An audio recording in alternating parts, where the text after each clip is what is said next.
Hello friends, आज मु बनाऊँगी पणा। तो फ्रेंड्स, पणा बनाइए मुझे दही, आखु रस, चीनी, कटा फल, गोलमरीच, गुजराती गुंड, लड्डू, आंब, नड़िया करा। तो फ्रेंड्स, आम दही को प्रथम भल भाव में गलैदेवा और भल भाव में गोली होगा आम चीनी पकेवा। चीनी पकईकि भल भाव में गलैदेवा जमी तार दाना दाना न रही।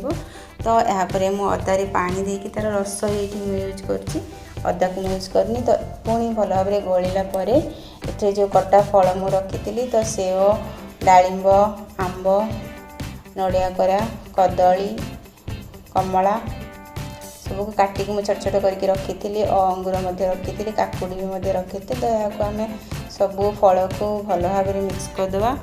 सब फल भल भाव में मिसीगला यहाँ पर मो लड्डू को गुंड करके से पकई दूची और गोली मरीच, गुजराती गुंड पकई दूची। पकईला यहाँ भल भाव में गलैदेवा। तो भल भाव में गोली होगला आखु रस को देकी भल भाव में पुणी गलैदेवा। जदि आपणकर पतला दरकार हुए तो आपण आहरी पानी देकी पतला करके पी पारे। तो आमर बर्तमान रेडी होगला पणा बा हेल्दी जूस। तो आपण मैंने जदि मो चैनल को सब्सक्राइब करना तो सब्सक्राइब निश्चय करेंगे। सब्सक्राइब करने सहित लाइक करेंगे, लाइक सहित कमेंट करेंगे। तो फ्रेंड्स, पणा रेडी हो जाइए देखु। तो ये मुझे ड्राई फ्रूट्स दे देइछि। तो ड्राई फ्रूट्स मुझे आलमंड, काजू एवं नड़िया कोरा और कटा नड़िया।